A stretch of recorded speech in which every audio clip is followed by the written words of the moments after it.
We sometimes forget the fact that we live in the nature, but the nature always provides abundant energies to us. How we can coexist. That's the theme. Here we go.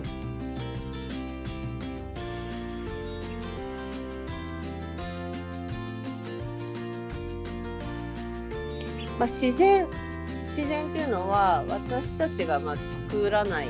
人間ってすごいいろんなものをクリエイトして生きてますけど、自然は私たちより前から、あるもので、私たちがこの自然の中で、生かしていただいているっていうことになりますね。そうですね。そうだよね、うんそれがないと私たちが生きることもできなければ、いろんな活動をすることもできないので、自然のバランスがきちんと保たれてるからこそ、私たちがここに存在できるっていうことになるんだけど、ここ結構忘れがちなポイントですよね。なんか当たり前になってる。あるものみたいにね。そう最初からそこにあるものみたいに、でも私たちは最初からそこにあるものにはなかなかありがたみを感じない生き物だから、そこも合わせて今日は喋ろうかなと思います。はい。で、自然のこのリズムっていうものがあって、すごいもう絶妙なバランスで自然っていうのは私たちを生かしてくれるんだけど、例えば太陽が昇って太陽が沈むとか、雨が降って山から湧き水が溢れて川になって、そして湖に行き、そして海に行きみたいな。なんかそういう水、これ4元素って言われてるんだけど、水、風、地、火、この4つの元素がないと、私たちは、私たちじゃないな、すべての生物は生かされないんだよね。そう。で、この4元素がきちんと、バランスを崩さずに、いてくださるっていうか、存在してくれるからがゆえに、私たちもここに存在できるっていうことになるんだけど、で、今日は、じゃあもともとある、私たちを生かしてくれる自然を、もっと味方につけていくっていう生き方はどうでしょうって話をしたいと思います。はーい。まず、自然の何が素晴らしいかっていうと、気分によってバランスを崩さないっていうのが自然の素晴らしいとこなんですよ。例えば太陽さんが、今日ちょっと機嫌悪いから、今日登るのやめようとか言わないでしょ。ね、本当に素晴らしいことですよね。安定的にそう。作るもんね。で、人間はそれやっちゃうよね。今日気分が悪いからやめたとかさ。はい。でも太陽は気分が悪いから今日登らないとかいうのはなくて、100% です。自然はもう100%、バランスを崩さないんですよね、自然って。そこが私たちがなぜ癒されるかっていうと、彼らは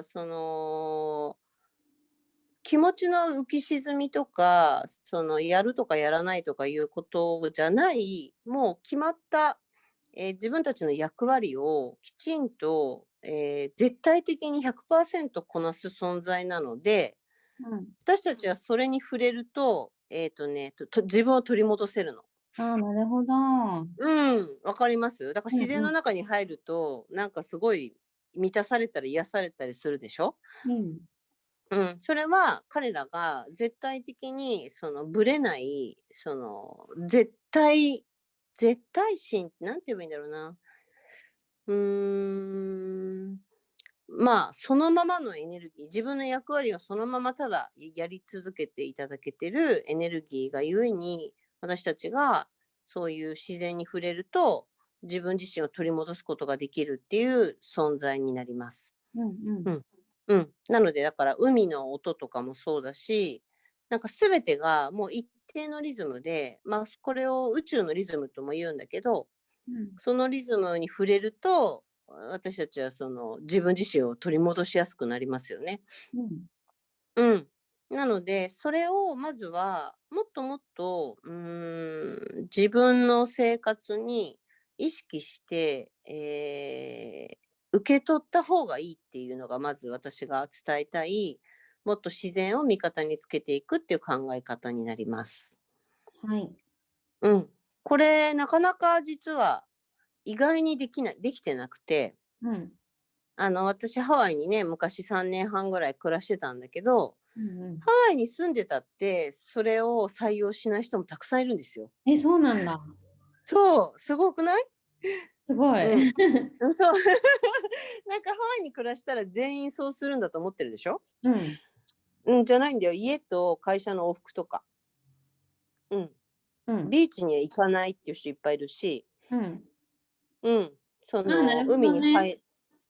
海に入らない人もいるし、はいはいはい。じゃあちょっと砂浜歩こうかなとか、うん。あんなにハワイの砂浜とか海とか綺麗だから、うん。なんか全員やってるように皆さん感じてるかもしれないんですけど、うんうん。全然もう本当オフィスと家の往復みたいな人たちもたくさんいます。もったいない。ねえ、もったいないよね。うんうんうん。そうで、だから、その自然を味方につけるっていう感覚が自分の人間ってすごい意識しないとやっぱりわからなくて、うん。例えばもうそれどころじゃないっていうか、もう忙しい家でやることもあうん。るし、職場に行かなきゃいけないし、うんうん。なんかその自然に触れるっていう時間は私にはありませんっていう発想がもしそこに発生すれば、ハワイに住んでようが、そのどんなに自然界の中に住んでいても、そこのルーティンが自分の中に組み込まれないんですよね。なるほど。うん。なので、じゃあ私は、例えば東京の結構ど真ん中に住んでるけど、うん。じゃあ自然の力を、取り入れてないのかって言ったらそんなことなくて、すごい積極的にその東京の中でも自然を感じられる場所にちゃんと自分の時間を取ってそこに行くようにすれば、東京に住んでても、たくさんその自然の力を自分の味方につけることはできるっていう感じ。うんうんうん。うん。なので、その住んでる場所って実はそんなに言うほど、なんか自分の周りに自然がないから、私は自然の力を受け取れないっていうふうに思っちゃうともったいなくて、うん。どんなに自然の中に暮らしてても、全然自然の恩恵を受けないように生きてる人もたくさんいるよねっていう感じなんです。なるほど。うん。だから、純子さんどうですか？純子さんの方が自然は多分より多いよね、うん。きっと。自然多いですね。ね。だうん。けど、なんかそこに、そういう風に、あ、そうなんだってわからないと、あんまりそこに足を踏み込んだりしないじゃないですか。うん、なんかこう、忙しうん。いと思いうん。なんか効率的に生きよう、効率的にそうそうことをやろうとそうそかって思っう。うん。てる時って、うん。うん、せっかく豊かな自然がちょっと足を伸うん。ばせばすぐにあるんだけど、うん。そういうことを考えてないかも。そうだよね。だから、今みたいな、その、効率的に生きようとしたら、なんか自然の中にちょっと行くっていうのは、人間の頭では、それは何の効率的なものでも何でもないから、うん。そこに自分の時間と労力を注ぐっていう発想があまり生まれなくなっちゃうっていう感じなうん。んです。うんうん。うん。うん。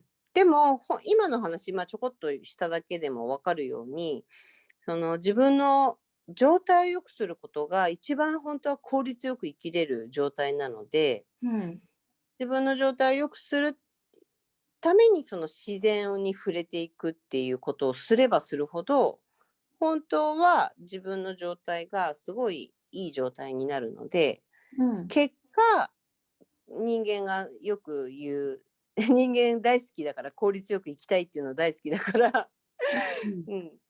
だけど、自分の状態を良くすればするほど、自分が一番求めてる、その、やりたいことをやりたい時にやりたいようにできるっていう自分の状態を手にすることができるってことなんですよね。なるほどうん。ね。うん。そう。だそれは、からその自うん、然自然の中にいると、うん。自然の中にいると自分の状態が良くなるから、やりうん。たいことをやりたい時にやりやすくなるってのはどういうことですか？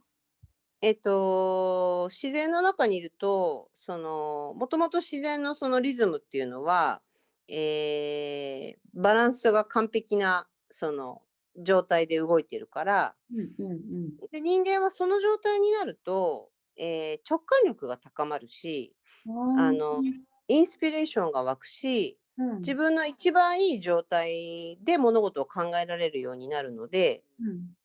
そうすると、何がやりたくて、どうしたい、どうしたら私が嬉しいのかっていう直感力にどんどんつながってくるから、うん。物事がすごく、なんていうの、こういうの。引き寄せじゃなくて、なんか必然的に物事が進みやすくなるっていう状態を引き起こしていくって感じ。ああ、なるほどね。うん、わかりますかね。うんうんうんうん。うんうんうん。そう。だから、そういう意味で自然とつながるっていうことは、自分の本質的なそのインスピレーション、直感力につながりやすくなるがうん。ゆえに、自分が望んでいる人生をクリエイトしやすくなるっていう流れになります。The other day, I found a bird close to a window. I think she hit the window and she was almost passing out. And I just picked her up. She spent one night at my place. And she took back her energy and flied back in the following morning. So it was a great time. And the nature always shows the abundance. What is the way for you to connect with the nature? Please click subscribe and like buttons. Thank you.